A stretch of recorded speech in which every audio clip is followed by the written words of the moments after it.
What is up, everyone? Draft Digital audience, everyone, millions of people visiting from around the world in whatever corner of the universe you exist in.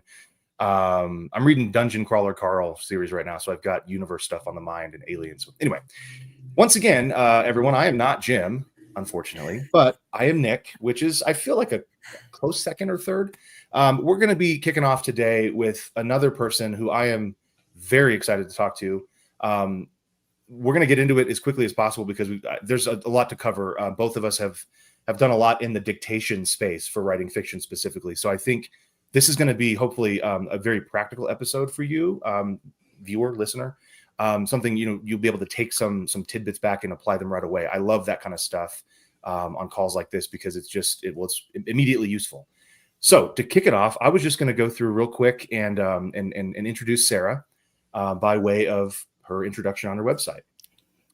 This is Sarah Elisabeth Sawyer, everyone. She is an author, of course, a speaker, and what's really cool, a Choctaw storyteller. She writes historical fiction. It features authentic American Indian characters. And what we're talking about today, she teaches fiction, how to write fiction, craft fiction specifically. And what we'll talk about most is dictation, how to dictate fiction, how to talk your book into the computer screen. Did I get all that right? I would love for you to just give us a little bit more on the Choctaw thing, because that's not something you hear every day. Yeah. So yes, I'm a tribal member of the Choctaw Nation of Oklahoma. So I'll just thank you for that introduction, Nick. I'll just introduce myself in Choctaw if you want a little bit of that. Ooh, So that'd be awesome. Sure. Yeah. Halito, Sahochafoyet, Sarah Elizabeth Sawyer, Choctaw Siahoke. So yeah, Wow. I'm Sarah Elizabeth Sawyer and I am Choctaw. That's great. And so you said you're a tribal member. What does that mean? I mean, obviously family or lineage. How does that work? Yes. So my grandfather was a Dawes original enrollee, which it's based on descendancy as far as being a tribal member. So if your ancestor was enrolled, and that was around the turn of the century. So if they were enrolled, he was enrolled as an infant, actually. So that's where we get our tribal heritage through. That was my great grandfather. So then through my grandfather and through my mom. That's fantastic. That's awesome. Fascinating. Yeah. To my knowledge, I don't have any family that is Native American, American Indian. I don't think. I've never really done the genealogical deep dive. I'm all the white European, all those mixed together. That's basically it. I don't think there's anything else besides that. We're all mixed. Yeah. So no, thank you for being on with us. You reached out and were like, hey, I'm doing this, talking about dictation and all that. And I know Nick is with you guys. I'm so glad you did that, because I do love talking to like-minded people who are doing the same sort of thing. And I feel like, generally speaking, like dictation is not used enough by us authors, right? Would you agree with that? 100%. And I meet so many authors, they're like, I didn't even think about this. Like, I dictate my text messages, but dictate my fiction? Like, how does that work? Like, that never even occurred to me. Yeah, for sure. It's one of those things where that's the first response I get is, oh, I never really considered it. And then the second most common one, usually when I'm teaching a class on dictation at a conference or whatever, they're in the class, so obviously self-selected to learn about dictation. But the second thing I hear most often is, I don't think it'll work for me. I've tried it before, or I've tested it. Or my favorite, because I'm a trained professional musician, I went to school for music. I've practiced dictation, and I'm like, oh no, honey, I don't think you have. Like that means something. You know what I mean? Like I'm immediately like my hackles raise, and I'm like, practice. Actually, that's a word that means something. I don't think you did that. What are you hearing from authors as well when you introduce dictation to them? Besides, oh, I've never thought about it. What's the major holdup that you get? Yeah, my brain doesn't work that way. And that was me. That was my story. It's it's great. It's kind of like math, some people can do it, some people can't. It's like I'm just not wired to speak my words. Sure. And it's fantastic that people like Kevin G. Anderson and Nick Backer and different ones can dictate their fiction, but I'm just not wired that way. And so that's something I hear. And then the other is the technical hurdles. They're like, I have to spend, $700 on Dragon. Well, I can't do that. And I don't even know if I'll be able to dictate. I don't even know if I'll be able to utilize that tool, even if I wanted to invest in that. So those are a couple of big hurdles. I hear authors, they're like, I think through my fingertips. I think whenever I'm typing. So that's how my creative process works. It's got to come out of my fingertips. And some authors, they still handwrite, and I don't want to mess with anyone's creative process, but I do know I went from handwriting my stories to typing my stories to dictating, and it is a skill that you can learn. Just like you said, you practice it. And I didn't start off to being able to just handwrite or being able to type. I had to practice typing. Yeah. a learned skill. And so dictation's the same thing. And now when I dictate, it's as natural as typing. So, you I you love that. can overcome. I tell authors you can pretty much overcome all the objections because I had them all. And here I am Yeah. I've Same. dictated 14 Yeah. books now. Same. Yeah, I kept coming back to it because it was like it was always right there as an option. I don't type very fast to begin with. Mhm. I'm a little squirrel brain, looking at things on my computer screen. So I'm like, if I can just get away from all that and the arthritis coming on, I'm like, I got to find another way to do this if this is what I'm going to be doing. I want to unpack both of those kind of routes, the technical route second, but the first thing I want to dive into is exactly what you said about, that my brain doesn't work that way. Alyssa, who's on our team here, she even said in the comments, like, I feel like it's got to be a different part of the brain to make words out loud. So what is your answer to that? Like, what is your answer to people who are like, I just don't work that way. My brain just doesn't do that.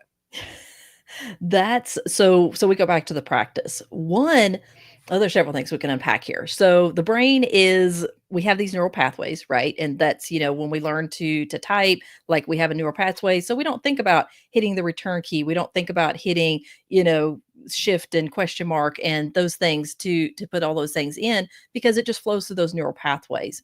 So with dictation, you need to train yourself so that you're not having to think about like I speak my punctuation. I think you do as well, Nick. I have a lot of Mhm. authors that are like, I'm just going to use auto punctuate.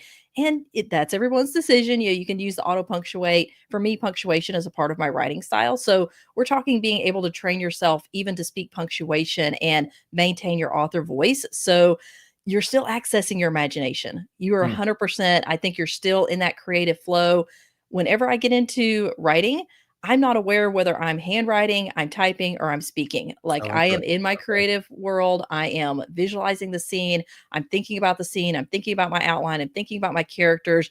And eventually I just get into where I'm 100%. I'm in the 1890s, Old Choctaw Nation, wherever I'm Yeah. at with these characters in a shootout, whatever's going on. So I'm not aware of what's coming out whether it's coming out of my mouth or out of my fingertips. And one of the things though is that takes time to get there. I think for some authors, boom, they just pick it Hmm. up and they just take off with it. I've had authors in my boot camp and stuff do that. But for others, it takes a bit of training. And what I encourage them to do is just train on nonfiction first. So I did morning pages and I just trained for a couple of months, speaking that, practicing punctuation and all until I had this epiphany one day to write a backstory piece of fiction, which is that's kind of my own dictation story there. But once I had that practice down, we've got to get that pressure off of our brains of I have to sit down, I have to start my dictation function, activate it, and then not stop talking. And I have to just go, go, go, go, go. And I've got to get all these words out because I got to go fast. That's the whole point of doing dictation. And I can't pause to take a Right. breath. Right. Slow down, pause, deactivate your dictation function. Take that to anything to take that pressure off of your brain and Sure. just ease into it. So that's a bit of, how I teach authors to start training their brains to be able to do dictation if they don't just sit down and just immediately take off with it, which I would say that's the minority of authors. It takes Sure. the majority of authors, it takes that training to get there. I agree. I took it was probably a month or two before I really started to feel of like daily, hours at a time practice to be able to feel like I was even coming remotely close to my speed and quality typing. But Yes. then once I hit that mark and it got more natural, then I just, there was no limit. Mhm. I do remember that being the first thing I thought was going to be difficult was the punctuation. At the time I was using Dragon, Yeah. and it required, and I don't like Apple or Windows ability or inability to get the punctuation right, so I don't want to leave it up to chance, Right. especially with dialogue, things like that. If I'm doing, open quote, where are we going to eat tonight? Question mark, close quote. She said, period, new line. That part I thought was going to be the most challenging thing, and that was the easiest part for me. Mhm. And so that was interesting. But I thought the easy thing was going to be, well, I just, I type and here's the story. I'm just going to say the story and it's the same thing. Once I get the punctuation, that's the hard part. And that ended up being the hard part, And so it was Yes. just a matter of learning that about myself. And okay, this part is going to be more difficult. You have to develop design a practice and implement a practice that gets you to be able to practice that, the thing that's hard, right? Yes. So good. Yeah, and because it is a mindset. So it's almost like you're teaching authors. It's not really the mechanics of how to dictate. That's part of it, but you're teaching Mhm. them this practice is designed to get that meta, that like narrative out of the way, right? Is Mhm. that what Yeah. I mean? Because like Yeah. I noticed that that's what's different. If 100%. I'm typing, it's a different voice than, not the voice that of my tone, you know, not the style of my writing, but the voice literally inside my head going, oh, that's really good, you know, turns to that sucks, that's terrible, you know, when I'm dictating. And so that's the voice I have to learn to silence. Yeah, and there's so many of that. So there's the physical voice, and a lot of authors are like, "I hate the sound of my voice." Same, you know, I hate the Yeah. sound. So, Yeah. and I have this sign over my desk. It's like, I know I'm in my own little world, but they all know me here. Right. And that's the thing. Is like we're speaking those out loud. It feels really vulnerable, more so than typing. You know, even though no one's hearing us, and some people dictate in public places, but even though that you're very, yeah, I see Julie saying very self conscious, and that's the thing is you are very self-conscious about hearing your physical voice, and so that voice is inside your head, and you're hearing the words come out loud, and you're like, you know, "Oh, this is terrible, like, what am I doing? What's going on? Why I can't do this?" And just you Yeah. could really hit that freak out. That's what I hear a lot of authors is they activate their dictation function, and they're going to start speaking, and they Mm-hmm. just freak out, and their brain freezes up, and they're like, "I don't know what words are. I don't know how to get words to come out of my mouth." And then just know, 1, that's a process to get there, and then 2, when they do finally get to where they're getting out fiction, it comes out more like a scene outline Sure. versus actual dialogue and action beats and moving the story forward. It's more like an outline. So it was really great though. I was in a writing sprint with one of my students, and in that sprint, she was like, I just switched over and dictated a scene for the first time because everything else was just coming out as an outline. But it just, her brain, she got that neural pathway dug, and boom, she was able to do it. And now she can do it. And it's just, it, like I said, is as natural as typing. So yeah, your voice inside your head, you have your physical voice, and then you have your writing voice, Yes. and Yeah. trying to, you know, you're wanting to merge all of those together and be able to dictate. And it's, I believe it's 100% possible for authors with practice to get there. And that's what exactly what I was going to ask next, because I found for myself I was really worried that, okay, but even though I got good at dictating, I could dictate quickly. I was worried that even after editing all that, the voice would be different from what my typing voice was, and Right. I was pleasantly surprised to find that mine was pretty much exactly this in Good. you know, differentiated, undifferentiated. I can't remember. It was the same. Mhm. I don't know. I don't. Right. Just like Alyssa said, yeah, just you said, I don't know what words are anymore. Can't even words. Yeah, that was interesting to me. Now, I don't know if it's because I'm actually writing in a genre that I don't want to poo on all the other authors in my genre. So I'll just poo to myself. I don't feel like I have much voice. You know, I'm writing in this genre where Mm, it's like, hey, it's plot. very Like commercial. there's definitely characters and they're definitely doing stuff, but it's plot, plot, Mm, plot. You know, and so it feels like you don't need to have that elaborate mm, prose as much. You don't have to have that flowery, you know, that's all for the other genres. Now I know I'm that's tongue in cheek, right? So I know mm, that there is voice, but I do feel like I got lucky in that the genre that I'm in, thriller, action adventure specifically, doesn't require us to have mhm, this really unique voice. In some mhm, ways, you know, we just need to be telling the story very clearly.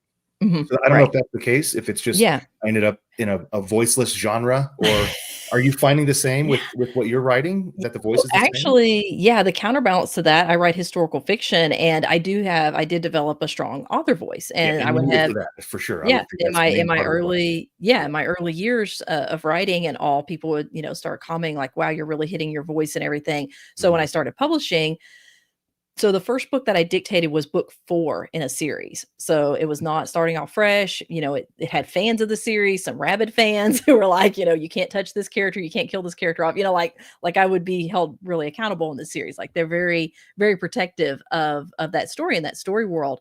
So I was a little bit nervous about dictating this, and would my voice come through? Would the characters come through? Would the setting and the world design and all of those things, would it come through? So whenever I wrote that book, I sent it out to my beta readers, and I did not tell them I dictated it because I was like, let me just see what kind of Sure, a feedback perfect and test, read yeah, between the lines if they're like, you know, it was great because they would be honest with me.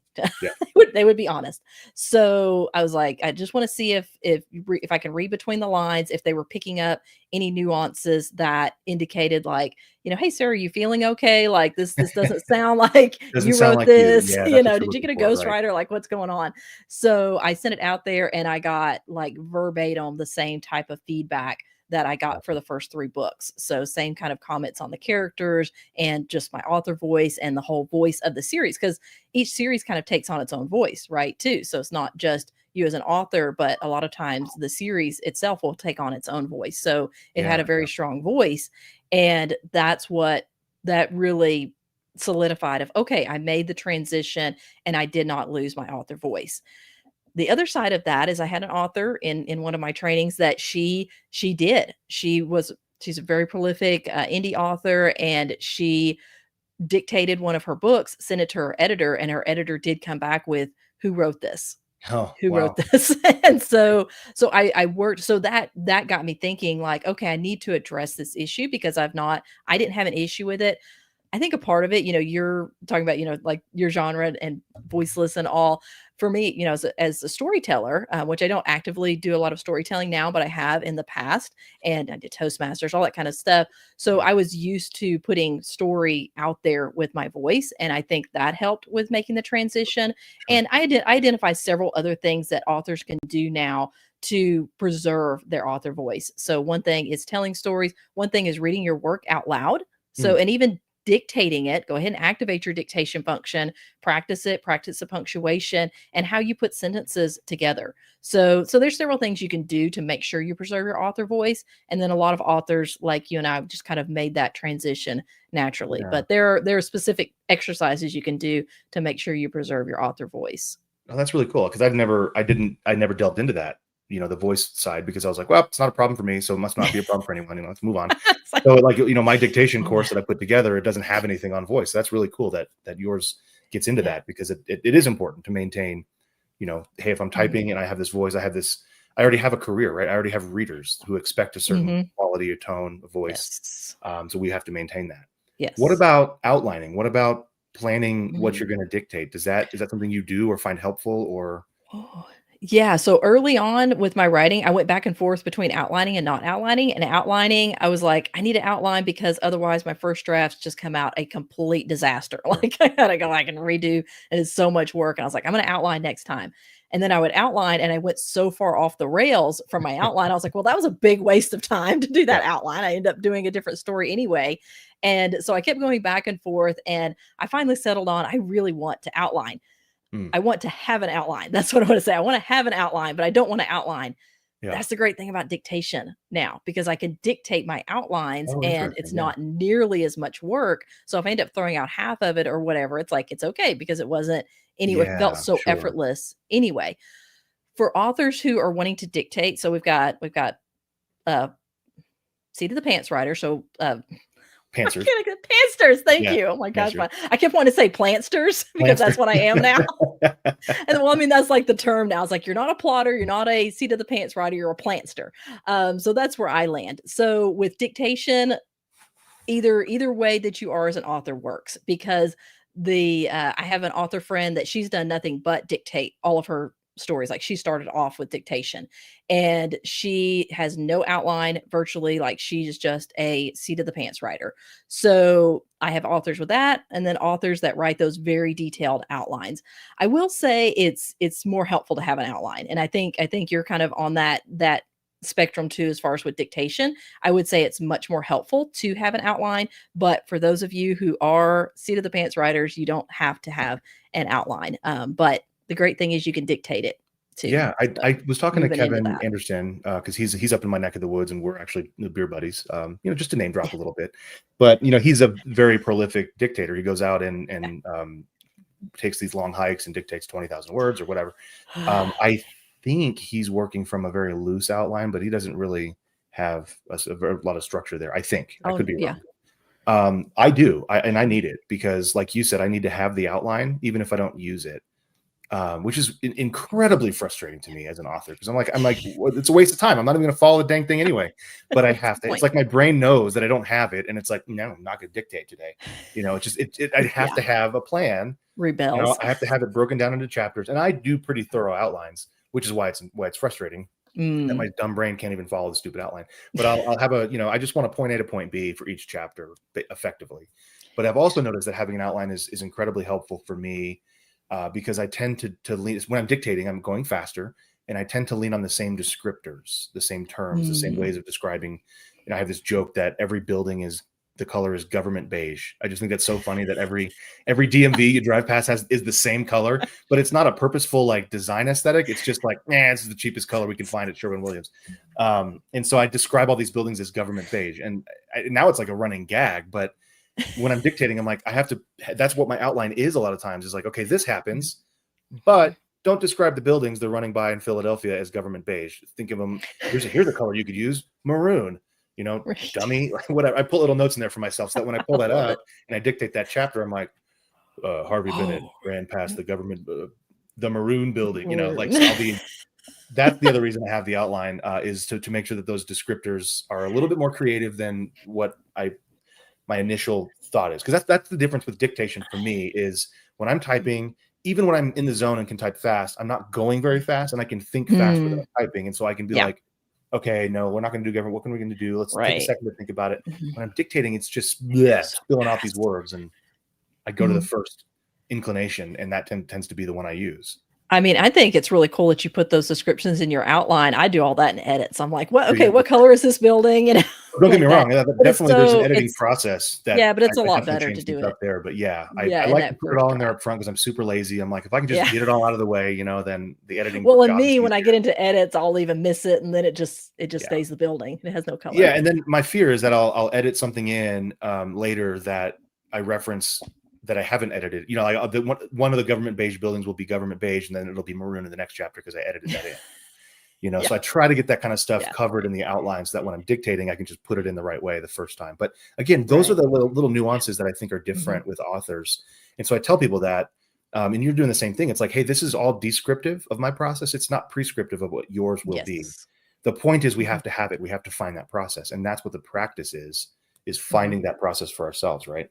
Yeah, 100%. Because we even learn differently, and we practice differently. And, and then we get into the tools and technology. All of that's different. Like, I had someone who wanted to just completely duplicate everything that I had. And I was like, you can, but it's probably, you're going to find something better on your own. So yeah. And that goes for outlining. That's why I'm not real strict. Like, you have to outline. Sure. I don't want to mess with anyone's creative process, especially if they've written, 150 books, or, they've written for the last 50 years. Like, do what works for you, but let's figure out how we can make dictation a part of that, so that one, you mentioned health. Oh my goodness. Like, whenever I came to dictation, and why a lot of authors come to dictation, is for speed. I doubled my writing speed, and I don't talk really fast when I'm dictating fiction. Like I said, I go slow, but I did double my writing speed from typing. So yeah, definite benefit.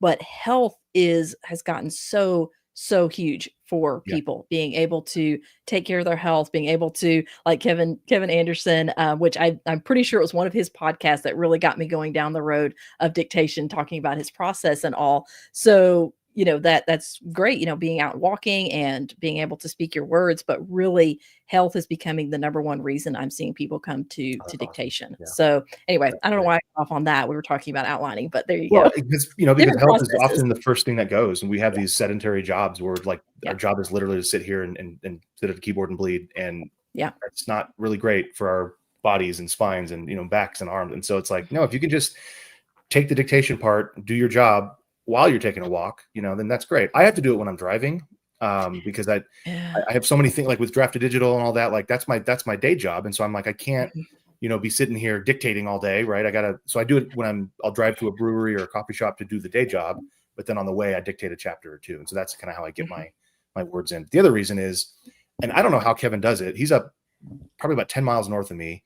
He lives in this castle and monument, not the box, which is cool. But he goes on these exercises. I'm like, I live in the same place, but I can't do it because all of the dictation, it sounds like, it's all just pure. I did it for like 2 hours one day. I was, oh my God, I got 10,000 words, and it's useless. I can't hear anything. I'm even trying to run it through GPT, like Whisper. And I'm like, can you get anything? And the chat GPT is like, no, I got nothing, man. I can't help you there. You're on your own. So I was like, no, I just wasted 10,000 of my, and of course they were the best words I'd ever written, I'm sure. Oh yeah. And you can always make that claim. It's like the fish that got away, Exactly. Yeah. It's the biggest Those are fish the best ever. words. You guys have read it. You've never read anything like this, but you'll never get to experience it. Yeah. Have you ever used a mic? I do. Yeah. And that's what I was using, actually. No, I think I was using my phone, and that's probably why I use, I usually have it right next to me. It's somewhere lost in the house. But I use the Zoom Handy H1N, Okay. which is a terrible name for a mic. It sounds like the H1N1 flu or something, but it's like the Zoom H1N. It's that little tiny thing, and it's got 2 microphones that point to kind of isolate the sound a little bit. Okay. But they're also Yeah. in microphone land. They're very, very good condenser microphones. They pick up a lot, even though they're directional. They're trying to be directional with that, with the stereoscopic input. It picks up a lot of wind.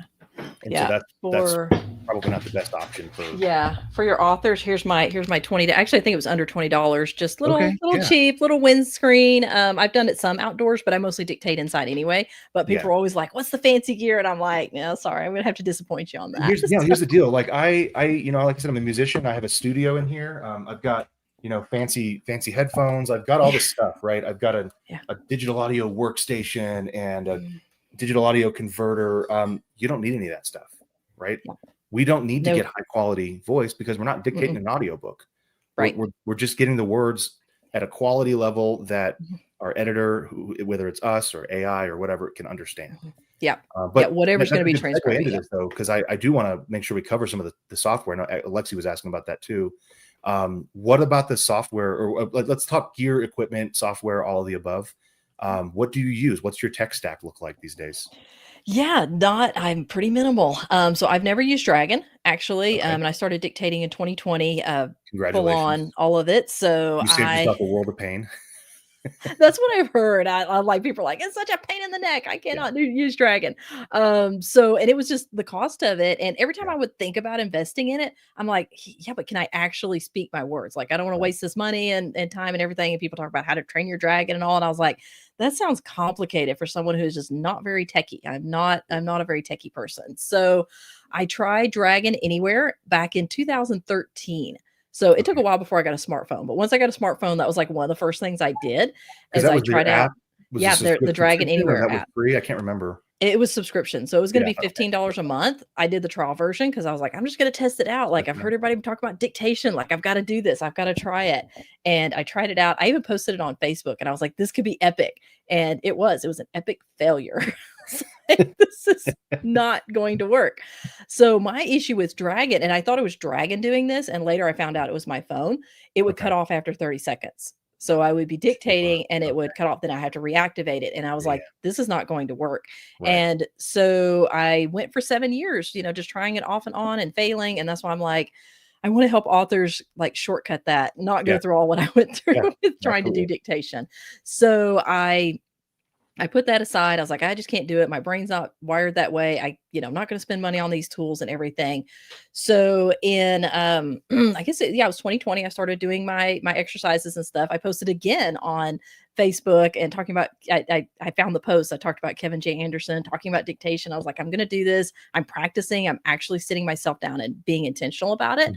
So I started sharing that with other people. And then my first dictation attempt. So I was using, it was called Voice Recorder. It was an app on iPhone. I don't recommend it anymore because of the transcription service is wonky. I think it goes too fast and it like skips sentences and stuff. But I used that and I was doing my morning pages. One day I had to get out the door, I had an appointment, had about 20 minutes, and I had dishes in the sink. And I was like, I can't leave dishes in the sink. So I was like, started going in the kitchen and it was like this story just downloaded in my brain, this backstory scene for the novel that I was about to start writing on. And I was like, no, because I knew if I ran back to my computer, I only had about 20 minutes. I was like, that's not enough time to capture it. I had the opening scene. I had the action. I had the dialogue. I had that final sentence. I was like, this is perfect. It was like the entire thing just wrapped up in a package. I was like, I just got to get it out of my head. And I was like, I can write it when I get home. And I was like, it's going to be gone. It's going to be so long gone. And then I also had dishes in the sink and I was like, I can't leave. What do I do?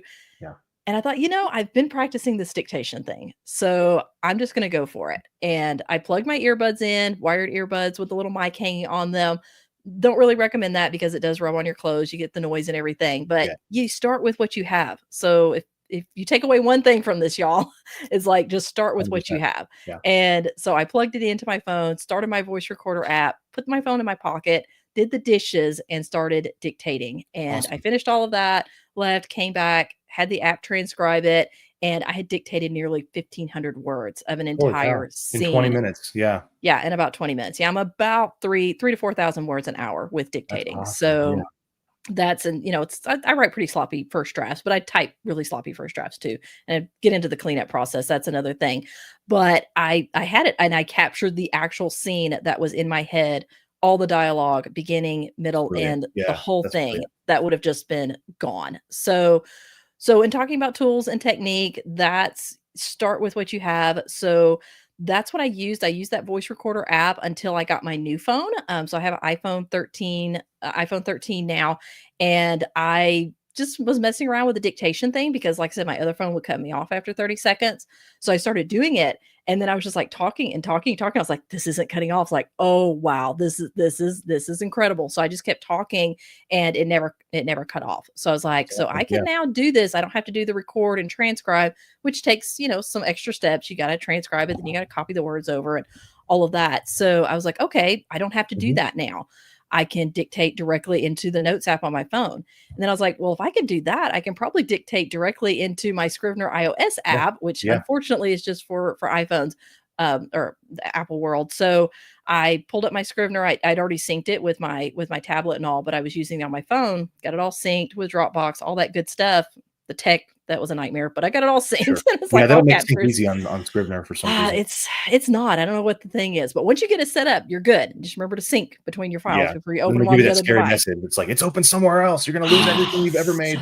I've lost 2 days of editing one time with that. It was not fun. Yeah. That was before I dictated. But so yeah, so my method now on my technique, I don't really dictate on my phone much because, like I said, I'm usually in my living room first thing in the morning with my morning routine. That's when I do my fiction writing. So I'll usually just pull up my Scrivener, make sure it's synced, opened up to the recent scene, and just start dictating. I don't use a mic. Sometimes I'll just lay my phone on the arm of the chair, Yep. because the mic, like I said, it zooms in on your voice now. The new Mhm. Yep. technology, it zooms in Yep. on your voice.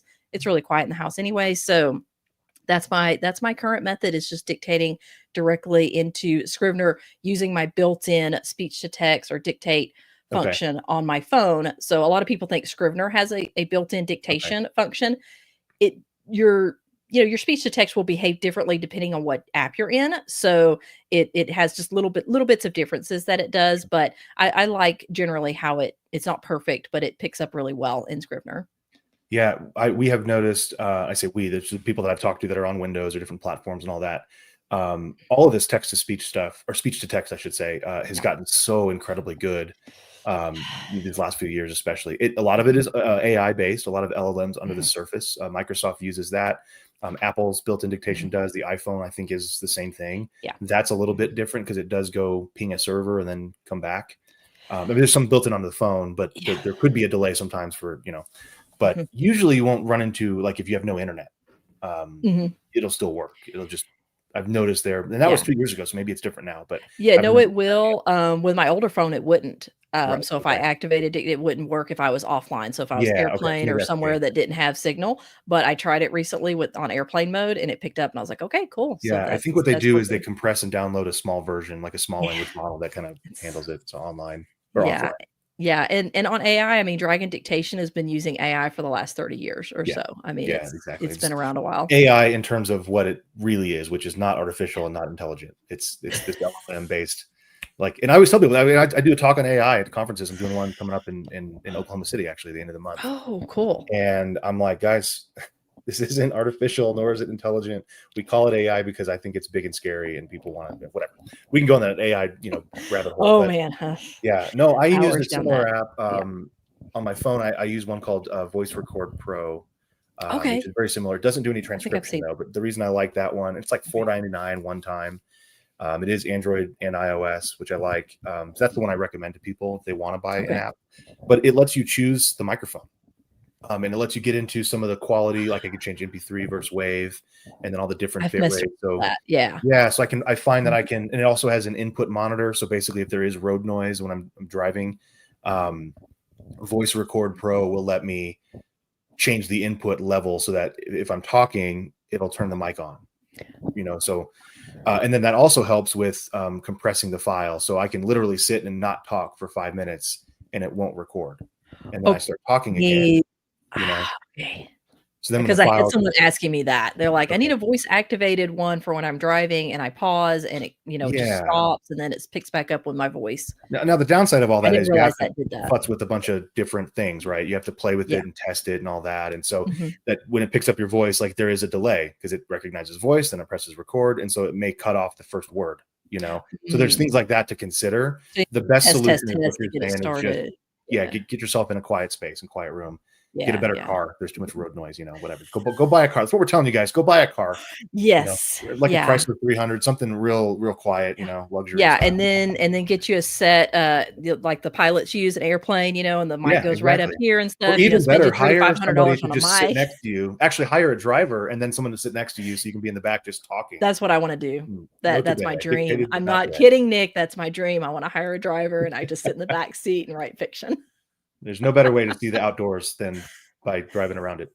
Um, I love it. Okay, so keep going. Your tech stack, you got the recorder covered, Mhm. and it sounds like you're just using built-in speech to text transcription. You're not doing any kind of AI ChatGPT editing afterwards, because that's how I do my cleanup. Right, right, and I've had a lot of authors who are doing that, and I know, like, Elena Johnson, I listened to a great Mhm. episode she just started, dictating at the beginning of this year, Oh, so, cool. Yeah, yeah. so that was cool, I was like, "Oh, cool." So she talked about her process, and she created a prompt for Chat to do her cleanup, so I saved Mhm. that, and, I asked her if I could share it with my authors, and it's so hilarious because she even has in there, it's like, "Take out any random words," like, me being in the McDonald's drive-through, putting my order in, it's like, Yelling take angry those things at the yeah, person at the and counter. and Yeah, the right. person's lies like, "That's not my change." So, like, delete those things. So, it was a really it was a hilarious prompt. But Yeah. yes, a lot of authors are doing that. At this point, I still am just doing my own cleanup, but what I Okay. tell authors is do it within your writing session. So, I had one author who came in and he was like he successfully dictated an entire novel, he made the mental transition and all, and then he went back to edit it, and it was such a mess. He was like, "I'm never dictating again," So he was like, Because "I'm it was never too touching it hard for again." him to remember what he was trying to say, Mhm. because it Yeah, was too so too it was far like, yeah, removed. so if Yeah, it's yeah, yeah. convoluted, you've got words switched out, missing words, things happen. Yep. So, I mean, it's dictation. So unless you, pay someone thousands of dollars, a human transcriber to transcribe it, you're gonna Mhm. have dictation errors. That's just the Yep. way it Yeah. is with our technology. So the great thing is we don't have to hire, a private secretary, like back in the day. So Mhm. it will transcribe it for us, but we do need to go back and clean that up. So I always separate that from editing. So you're not editing, you're just Mhm. kind of like speed reading through your doc, you're Yeah. doing some Yeah, yeah. cleanup. For me, I like to read back over what I wrote anyway, because like I said, it's brilliant words. Like we want to read back over what we Yeah, just yeah. wrote. It's like, this is You'll be amazing. inspired Pat me by on the this back. amazing Or you're writer. just like, I'm never gonna write again. This is horrible. Yeah. Like you just ignore all those feelings and you just go through looking for errors and you just clean Mhm. those up and then you go on with your day. And so what I tell authors is if you have an hour a day budgeted for writing, spend, so much of it dictating and then spend the rest of the time in cleanup. So cleanup gets better over time with practice. So whenever I first started dictating that first, 1500 words, I went back through and cleaned it up and I was like, this took me 30 minutes to clean this up. So I'm not really saving any time Right, right. dictation, so what's the point? It comes out to be such a hot mess. Yeah. Why am I even doing this? So it's not really going to be worth it. And what I found is over time with practicing my dictation, getting better, doing the tools and all, I was able to go from about 50-50 with cleanup time. So 30 minutes dictating, 30 minutes cleaning up to more like 90-10. So if I Yeah. dictate for Okay. Yep. 50-55 minutes, it only takes me 5-10 minutes to go through and do that cleanup. So I'll tag Love it. that at the end of my writing session, which how it works now is I dictate on my phone. I don't do cleanup on my phone because that's just too frustrating, fat fingers trying to Sure. get that Sure, cursor sure. in there and Yeah. clean up. So I will go ahead and sync it. And then when I get to my computer at my desk, I'll go through, do my cleanup, and then I'm done. So that's what I really encourage authors to do so that you don't just please don't get to the end of your novel, a dictated novel, and then go back through and like expect to edit it as if it's a type draft. Yeah. So Totally. had Yeah. that expectation and bake that cleanup process into your writing time. I love it. Yeah, I have a very similar process with the exception of the editing is done mostly by ChatGPT. Yeah. Mhm. That the first pass. Obviously, I still Yeah. read through it, but It what I it's the do is cleanup. it's the Yeah. cleanup. Yeah, and I Right. use Mhm. Whisper. So I'm not using a Okay, yeah. transcription service when I'm dictating. It's all recorded as a Recorded. file and an audio, and then I have that Right. dumped into. I use Mac Whisper, which is just a wrapper Yeah. around I've used it. OpenAI's Whisper. But it's Yeah. it's highly accurate. It's better than Dragon, and that gives me Ooh. a very dirty first draft. And the word comma is written, the word semicolon. It doesn't do that part for me. And so then Okay. I take that Mhm. into ChatGPT, and I've actually built a custom GPT. It's called Nick the Editor, and Oh my I have another one I goodness. call that I named Nice. Chad GPT, and he's just like a really sarcastic jerk to get me. Whatever, that's a whole thing. Chad, I love Chad. So Nick the So editor, I specifically instructed him not to do the stupid Chat GPT thing where it's like, "Hey man, these are the best words you've ever written. I'm so proud of you. All right, here's the and then we get into trouble because we leave that in the book, and then somebody reads that, and talking about. So I save myself both oh the gosh. hassle of having to deal with over enthusiastic idiot AI and potentially leaving something in there by just putting it in the custom prompt. Like, do not give me anything. I'm going to paste a block of text in, and all I Mhm. want from you is the fixed text. But it's things Yes. like fixed homophones, obvious mistakes, misspellings, errors. And what I love about the process there is it will not purposefully introduce an error. So Okay. if there's a Good. typo, it's only because it's a word that is a homophone of another word that could be, because Mhm. AI can sort of think a little bit, it knows the Mhm. context.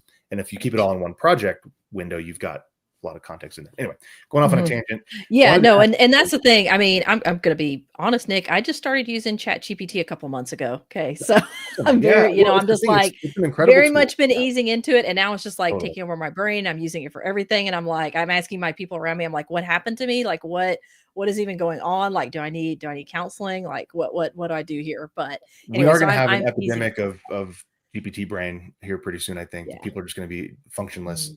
without their Chat GPTs. I Yeah. use it as a tool. I keep it in a box. You know what I Yes. mean? Like I'm trying Yeah. to, hey, It's a like, good no, way to I'm a put it. creative. That's the last thing I want something to Yes. do for me. But it is an incredibly useful tool for things that took hours before. Now I don't have to spend all that time doing. Yeah, yeah, and I Um, will be tinkering with it for my cleanup, I think. So a lot of my authors are doing that, so they're gonna be teaching me here pretty soon on that. Awesome. No, and I'm not necessarily recommending. I'm just saying that's what I Mhm. use. I found that it's like, hey, I'm already doing this work anyway, and as long as it's not my Creative. co-writer. I specifically told it Yeah, I don't want your creative input. You just fix what I'm doing. nice. Leave it crappy. I know you're a good writer, but don't. It's my words. They're my crappy words. So I tell it It's that. really bad when it writes something better than you could have written it, Yeah, and you're just 100%. like, I'm like, oh no, we're not doing that anymore. Chat I say GPT, that all Chad day. I GPT. hate you. I hate chat. I hate chat. I want to. So there's a question we got from Layla. It's asking about this common dictation tech, and this is a question I get a lot too. So I'd love to hear your answer to it. Are we able to get these Oh. tools to learn unique names or like fantasy terms that we've made up, or how do you handle that if you've got a name that you just know is going to be butchered by transcription software? Yeah, yeah, and I'll be interested in hearing your answer. So I write historical fiction, so same along the same terms of fantasy and all. I have character names often that are modern Mhm, technologies. Like I've never heard the name Tecumseh. Like I don't know how mhm. to spell that. And so in book 4, that was the first one of the first things I ran into. Again, another block on dictation, something that held me back from dictation. So I've had to overcome so many. So with that book, I did have a character, his name was Tecumseh, and it would totally butcher it, and sometimes it was like to come see, like 3 Mm. words to and it would just, Yeah, like, right. do all of this random stuff, and I'm like, "Well, if it would just do one random thing or one incorrect thing, then I could just do find and replace and fix it." So I was like, "Oh, but it's not doing that." So what I decided to do is switch out his name for Kirk. And it didn't have quite the impact, whatever I was writing, but I was like, hey, it's fine. It's, Yeah, I know who this character is and all. So then I could just do find and replace for Kirk. And it was just a nice name that, got every time. And there wasn't another word that sounded like it. And so I was able to just do find and replace Kirk for Tecumseh. So for fantasy authors or unique place names and all, consider keeping you a little glossary to switch those out. Now with I think with Dragon, like back in the day, you could train it for certain yeah, words, yeah. You but could. we can't that I found with the softwares that I use or just doing the default in there. But I have found it will start learning my character names and stuff. So I had a character named Rebecca, and there's 2 ways of spelling Rebecca. So it Mhm. would spell it, the modern way, and I would go correct it, just do a find and replace and correct it. And eventually it started spelling her name the way that I wanted my Very character cool. names Yeah. Okay. spelled. And right now I have a character name in this book 6 I'm about to tackle is Nita. So, and that means bear in Choctaw, but it keeps doing Anita and, Nita, Mhm. need to. And so I'm Neato. Yeah. having Right. to, yeah, having to, I'm having to say Nita, need to, like, I really over enunciate it. And so that's Yeah. something Okay. else you can do with character names is pronounce it differently. And Cool. I have a Texas accent, so it'll pick up, whereas do them not the way that I intended. And so sometimes I'll have to over enunciate. So like Yeah. many, Many was doing mini, Mini, and so I would start doing Manny, and then it started picking it up, and then I could kind of dial it back to the way I would say it. So just Another know reason not to dictate you in can do that. public, folks. That's Yeah, yeah, I mean, I we're dictate at home. It's, but you can do it if you want to, but if you that's get enough I'm not cervases in me, I comfortable have a with it. Texas accent as well, believe it or not. I've heard that. I've heard Yeah, that. yeah, which is a rare thing, but it happens. Yeah. No, I love Yes. that. I do this So exact that's same my thing. solution. I place it's just placeholder, so I have names where I'm like, there's no chance Chad GPT is going to get this one right, so I'm just going Yeah. to name him Jason for now. Yeah. Okay. Kind of as an aside, it's always a J name for me. I don't know why. That's interesting. I mean, I don't know why, but I do that. I know that that's a habit of mine. I had an editor for my second book ever. She was a friend of mine, and she reads through it and she's like, "Okay, it's good, but like literally all of your characters are J names." I had a Had Julie, that. I had a Jack, I had a Josh, I had a Jeremy, I had a Jack Dawson, the guy from Titanic. In addition to another Jack, it was a different character. She's like, "You have two Jacks, they're in the same guy. There's no reason." I'm like, "Okay." So I, of course, solved the problem by firing the editor and just went about my day. It's like, No, leave my she was J's totally right. alone. Yeah. So I love J names. I don't know why. So that is another hang up. I'm like, I'll use a placeholder name. It's some reason always a J name. So Jason or Joshua or whatever, and then just do a find and replace afterward. But I don't know why I do J names. It's kind of Yeah.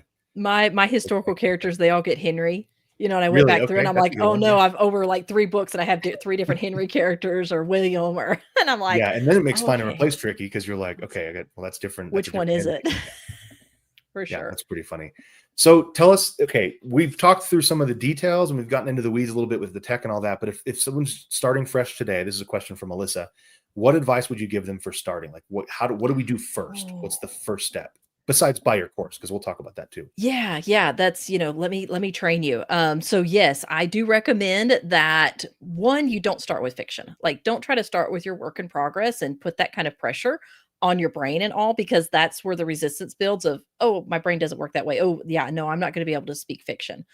Just take your phone out or if you want to do it on your computer, pull up your default notes app, pull up a text message, just activate your default text, your speech to text function or your dictate function. So if you're on an Android phone, iPhone, computer, doesn't matter. Anywhere that you can type, you should be able to dictate. So just pull up a random Microsoft Word or your notes app, activate your dictation function. So on your Android, it's going to be like that microphone in the upper, I think it's the upper right. And you're looking for the microphone that does your dictation, not that's going to do a voice memo. So you want to just make sure that you tap that.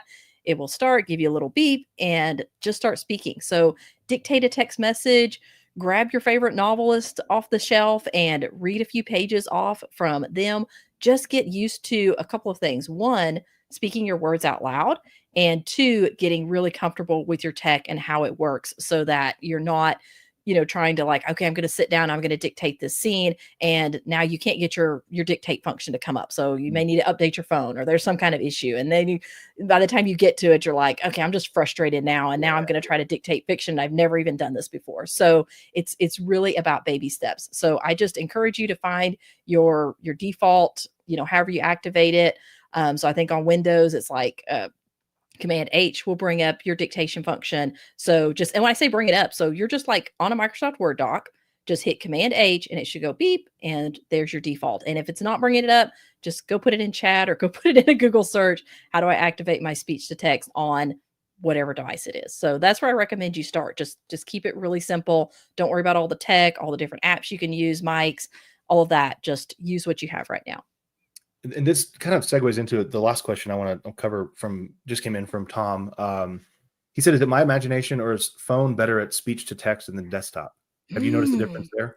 Good question. I don't dictate a lot on my computer, honestly, because I mean, I dictate like emails and stuff, and it does really well. But I will say, I think I like dictating on my phone. I've not seen that it's any worse, and it could possibly be better. And one of the reasons for that is you were talking about how all this stuff works with servers and stuff. from my understanding with an iPhone specifically, it's basically basing it on the Siri technology, and Siri is trained to learn your voice. So when you say, "Hey Siri, set me a reminder for today at 3 o'clock to, wash dishes," or whatever. And so it's learning your voice. Yeah. So I think we use our voice more with our phones than we do with our computers just for everything else. So it's actually training it more so than on our computers. I agree. I also That could be think just my one thing to imagination. consider, Tom, is that your microphone on your phone it's actually, Yeah. there's like, I think 5 microphones on an iPhone, and most Samsung, Android phones are going to be similar. So there's, Mhm. front, a back, an Omni. There's like one up Mhm. top. So there's all these different microphones. So that's one thing, is it will often use the best one for the environment Mhm. automatically. Yeah. You don't have to think about it. Voice Record Pro, the app that I mentioned, you can choose it and test it and see if you like one better than the other. But generally speaking, your phone's really good at just going, okay, there's a voice, let's like slurp onto it Mhm. and listen to that. Whereas your computer, it depends on what microphone you've got plugged into it. I've got this Yeti, or the Blue. Oh, I think it cut you out. You shut it off, Nick. Okay, so everyone, we're just gonna talk while Nick's muted. I will say I have this Back now. cool There we go. Samsung 2 mic. I've not ever used it for dictation, so it just picks it up the onboard. But if you're gonna dictate at your computer, you probably wanna look at getting a mic like that. It's gonna help. Yeah. Can you hear me now? I just Yes. Yeah, you're I back. knew I shouldn't have done that. Everything is so perfectly placed. Like don't sneeze or everything's going to shut down and toilets will flush throughout the house. Yeah, no, that's all I was going to say. Like it just depends on your microphone setup in your office and all that, but you can get a potentially better quality in an environment like an office because it's just going to be quieter. There's less noise. We always say in audio world, garbage in, garbage out. So if you're dealing with an environment that has a lot of background noise, even the best microphone isolated system in the world is still going to pick that up. And you may not even audibly hear it, but it's there. And so anyway, yeah, I think it might just be your tech setup, Yeah. Tom, but we'll see. Yeah. And the mics, like I said, on the phones are incredible. I was out Yeah, doing they're a very good. video in the wind and everything, and I was inside, and then I stepped outside, and there was all this wind. I was like, "Oh, this isn't gonna pick up any of the audio." And I went and listened to it, and I was like, "This sounds like I had a mic attached to Yeah, my phone," and it yeah, was just yeah. the onboard mic. So it like blocked out the wind noise and just Yep. sucked It into does my a lot of voice. that Yeah, EQing. It'll have a noise gate. that's So true. like your voice will be thinner, technically speaking, but it actually is taking out some of that noise. Yeah, totally. Yeah, So yeah. I love that. Start where you are, with what everyone's Mhm. got $1,000 microphone in their pocket. It does other things too, but that's a phone. So use it, test it out, play with it. That's I have all. AirPods Pro, the newer ones. I mean, those Oh, are, yeah. I think, the best Apple product they've made, and they work so Mhm, well. They do isolate the vocal pretty well. I do get a little bit mhm, more wind just because there's potentially longer distance from the microphone to my voice, whereas with the phone I can just shove it up in there and mhm. isolate the wind. Right. Yeah. Anyway, Yeah. tell us about this course. You've got dictation, you got the boot camp, the 2 different things. Tell us about what's coming up Mhm. for you. Yeah, yeah, and then I do wanna touch on what Tom just said about dictation being, cheating. Can I just Oh, hit that sure. right Yeah, quick? We that's got a good.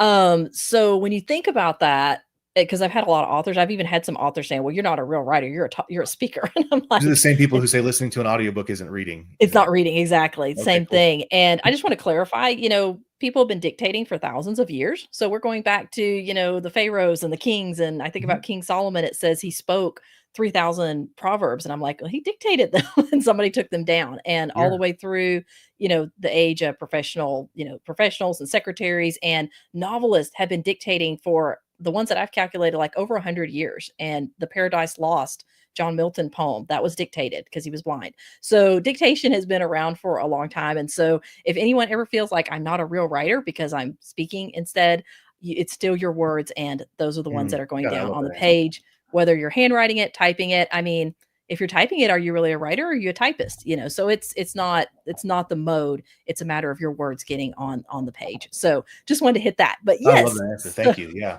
yeah. Well, that's something that does come up occasionally with that. So yes, I have a course called Fictation, and yes, I am super proud of that word. So it's combining it's I love the that act word. of Yeah. dictating your fiction. So Fictation, and a lot of authors like it. And you've probably come across this, Nick, where people are like dictators. I'm a dictator, and everybody's like, oh, I don't really want to say so they are fictators. So we get to say we're fictators inside the course. So that's something that I created. It goes through a lot of what we just talked about, the mental training that you need. It's got exercises in it for you to really train yourself to speak your fiction and for it to be as natural as typing it.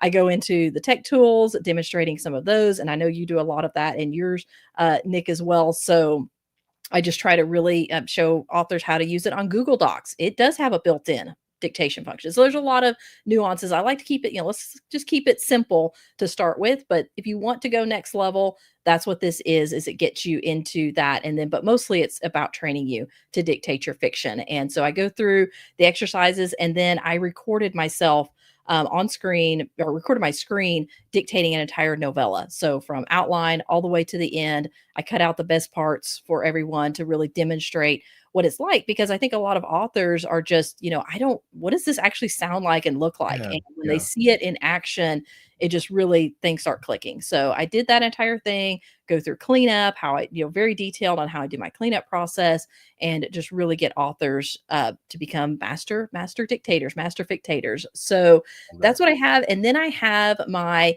dictation boot camp. So that's my live event. It's just $37 and it's three live days spread over about a week and a half. And we just go through the exercises. Fantastic community. You can get in the chat a lot like what we have going here. So I do it on Zoom. I teach the class, demonstrate on screen, step by step. Here's how you can take your first steps in dictating your fiction, give you an assignment. I mean, you're looking at a 1 hour commitment a day, so it's not going to take up a lot of time.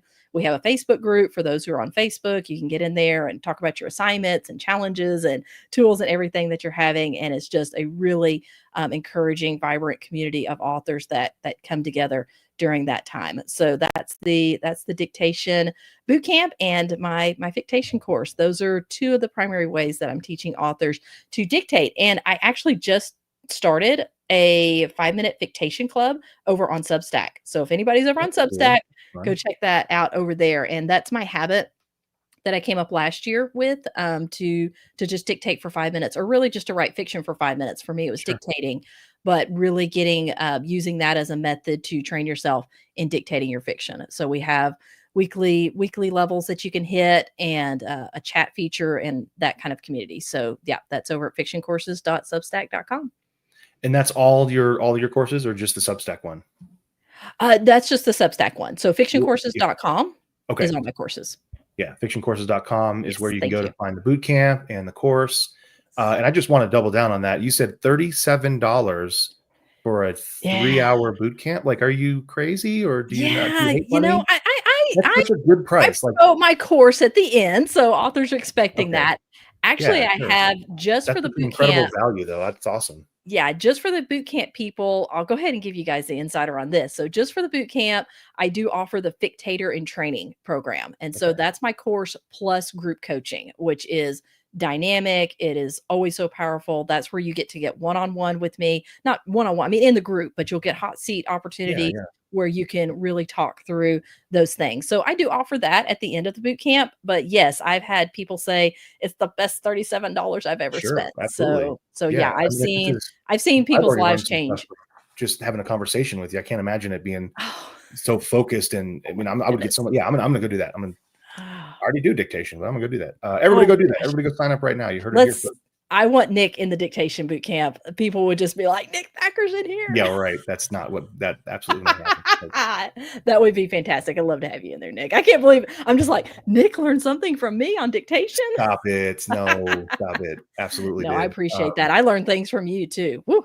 This whole conversation has been, I love doing these, man. This is exactly what I want. It's the like-minded, like we both are trying to help authors do this thing, and there's 1,000 ways to do it. Here's ours. Like, that's what I wanted to get out of this. I hope people have gotten some practical tidbits. It seems like they have, from this talk. I mean, I'm reading the comments through here, and obviously this will live on in infamy, online on the interwebs, wherever the ladies put it. But I just want to thank you. Just want to say thanks for being here and sharing all this stuff with us. And sometimes I just want to say this, because I think sometimes we as teachers and educators get scared of this. Guys, the stuff she told you isn't like all the secrets of the course. Like, there's so much more she's got in this. And so don't feel like you don't need to get the course, or if you're really interested in this, go do the boot camp at least, because what she said here is just the tip of the iceberg. Is that, I mean, would you agree? Yes, That's gotta yes, be and true, that's right? There's so 100% much more because here. oh my goodness, I listen to so many podcast authors talking about dictation, even talking about their process, and then I would try to go do it, and I just like, "Oh, no, this isn't gonna work for me." Right. And I've Right. had so many authors come in the boot camp, exact same place, and they're like, "Okay, it's great. I heard your presentation. I've got like a free masterclass this next week, and people will be in there listening to it," and then be like, "Yeah, it's the actual putting it into implementing it." Yes. Implementing what you learn. So Implementation. that's Yeah. what really the course and the boot camp are geared toward is implementing, not just learning, hearing these things, but let's sit down and do it. 100%. So absolutely go check out the boot camp. Sarah, thanks for being with us. I really appreciate your time today. I had a good fun time, and we will see you all on the other side. That was a blast, Nick. And we don't have a word for goodbye in Choctaw. We say Chipisa la Chiki. I'll see you again Is it see soon. you again? Okay, I was gonna say I bet it's see you Yeah. soon, see you later. Yeah. Yeah. That's awesome. Take care. Everyone. Take It's care. great being here. Ebooks are great, but there's just something about having your words in print. Something you can hold in your hands, put on a shelf, sign for a reader. That's why we created D2D Print, a print-on-demand service that was built for you. We have free, beautiful templates to give your book a pro look, and we can even convert your ebook cover into a full wraparound cover for print. So many options for you and your books. And you can get started right now at draftedigital.com.